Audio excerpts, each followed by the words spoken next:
সাতটা অভ্যাস যদি আপনার মধ্যে থাকে নিশ্চিত আপনি ধ্বংস হয়ে যাবেন। এই জন্য সাতটা অভ্যাস থেকে আপনাকে বিরত থাকতে হবে।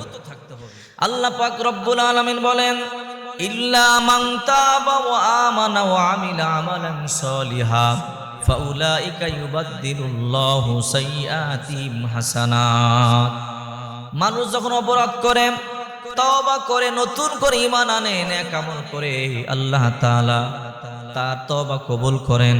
আল্লাহ তাআলা তার পিছনের গুনাহগুলোকে শুধু ক্ষমা করেন তা নয়, পিছনের গুনাহগুলোকে আল্লাহ তাআলা ফাউলাইকা ইউবাদদিলুল্লাহু সাইয়্যাতিহিম হাসানাত, আল্লাহ তাআলা নেকের দ্বারা পরিবর্তন করে দেয়। পিছনের গুনাহগুলোকেও আল্লাহ নেকের দ্বারা পরিবর্তন করে দেন। চিন্তা করছেন? এই জন্য যতই অন্যায় করেছেন, যতই অপরাধ করেছেন, আল্লাহর কাছে তওবা করুন, আল্লাহ তাআলা আপনাকে মাফ করে দিবে। বিশ্বনবী মুহাম্মদ সাল্লাল্লাহু আলাইহি ওয়াসাল্লাম বলেন, আত্তাইবু মিনাজ যামবি কামাল্লা যামবালা। বিশ্বনবী বলেন, যদি তোমরা তওবা করো এমন হয়ে যাবে একটা বাচ্চা যেমন মায়ের গর্ভ থেকে জন্ম নিলে তার গুনাহ নাই, নিষ্পাপ, ওই রকম নিষ্পাপ হয়ে যায়, যেন তার গুনাহই নাই। এই জন্য বলছিলাম, সাতটা অভ্যাস থাকলে আপনি ধ্বংস হয়ে যাবেন। আপনার নেক আমলে কোনো কাজে আসবে না, আপনার ইবাদত বন্দেগীতে কোনো কাজে আসবে না। এর মধ্যে এক নাম্বার হলো শিরিক। আল্লাহ পাক রব্বুল আলামিন বলেন, ইন্নাল্লাহা লা ইয়াগফিরু আন ইউশরাকা বিহি ওয়া ইয়াগফিরু মা দুনা যালিকা লিমান ইয়াশা ওয়া মান ইউশরিক বিল্লাহি ফাকাদ দাল্লা দালালাম বাঈদা। আল্লাহর কাছে চাইলে সব গুনাহ আল্লাহ তাআলা ক্ষমা করে দিবে। আল্লাহ তাআলা শিরিকের গুনাহ কোনোদিন ক্ষমা করবে না। এই জন্য কোনোদিন শিরিক করবেন না। শিরিক বড় মারাত্মক পাপ। যে ব্যক্তি শিরিক করে আল্লাহ তাআলা তার গুনাহ কোনোদিন মাফ করবেন না। দুই নাম্বার জাদু টোনা করা।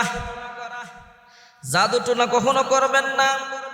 জাদু করবা গণকের কাছেও যাবেন না। কোন ব্যক্তি যদি গণকের কাছে যায় তার 40 দিন পর্যন্ত ইবাদত কবুল হয় না। এরপরে যদি গণককে হাত দেখায় তার ঈমান নষ্ট হয়ে যায়। অনেকে রাশিফল নির্ণয় করে হাতের রেখা দেখে, নাউজুবিল্লাহ, বিশ্বাস করা যাবে না। বিশ্বাস করলে ঈমান নষ্ট হয়ে যাবে।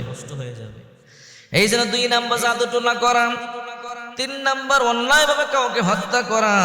সূরা মায়েদার 23 নম্বর আয়াতে আল্লাহ পাক রব্বুল আলামিন বলেন, আন্নাহু মান কাতালা নাফসান বিগাইরি নাফসিন ওয়া ফাসাদিন ফিল আরদি ফাকান্নামা কাতালান নাস জামিআ। যদি কোনো ব্যক্তি অন্যায়ভাবে কাউকে হত্যা করে, গোটা দুনিয়ার মানুষকে হত্যা করবার পাপ আল্লাহ তাআলা তার আমলনামায় দিয়ে দিবে। পক্ষান্তরে ওমান আহিয়াহা ফাকান্নামা আহিয়ান নাস জামিআ। যদি কেউ কাউকে বাঁচায়া দেয়, সহযোগিতা করে, গোটা পৃথিবীর মানুষকে সাহায্য করবার সমান সব পাবে। 3 নাম্বার অন্যায়ভাবে কাউকে হত্যা করলে আল্লাহ তাআলা মাফ করবে না। 4 নাম্বার সুদের লেনদেন করা। যে ব্যক্তি সুদের লেনদেন করে শনিবার জোতার নামাজ কাজে আসবে না, রোজা কাজে আসবে না, হজ কাজে আসবে না, যাকাত কোনো কাজে আসবে না।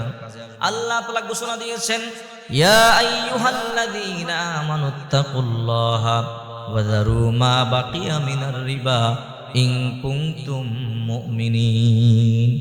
হে মুমিনেরা, তোমরা যারা আমি আল্লাহকে ভয় করো, আমি আল্লাহকে, তোমরা ইয়া আইয়ুহাল্লাযীনা আমানুত্তাকুল্লাহ, হে বিশ্বাসীরা, তোমরা আমি আল্লাহকে ভয় করো। ওয়া যারু মা বাকিয়া মিনার রিবা, সুদের কারবার বন্ধ করে দাও। ফাইল্লাম তাফআলু, যদি তোমরা বন্ধ না করো, ফাআযানু বিহারবিন মিনাল্লাহি ওয়া রাসূলিহি, আল্লাহ আর রাসূলের সাথে যুদ্ধের জন্য প্রস্তুতি গ্রহণ করে নাও।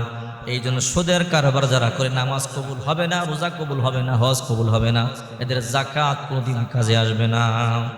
5 নম্বর এতিমের মাল যে আত্মসাৎ করে।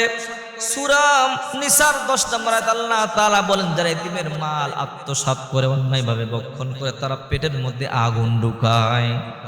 6 নম্বর অরাঙ্গন থেকে পলায়ন করা। 7 নম্বর সতী নারীকে অপবাদ দেওয়া। যে ব্যক্তি সতী নারীকে অপবাদ দেয়, ওই ব্যক্তি কোনোদিন জান্নাতে ঢুকতে পারবে না। তার ইবাদত বন্দেগীগুলো আল্লাহর দরবারে কোনোদিন কাজে আসবে না। এই জন্য সতী নারী যারা, তাদেরকে কোনোদিন অপবাদ দিবেন না।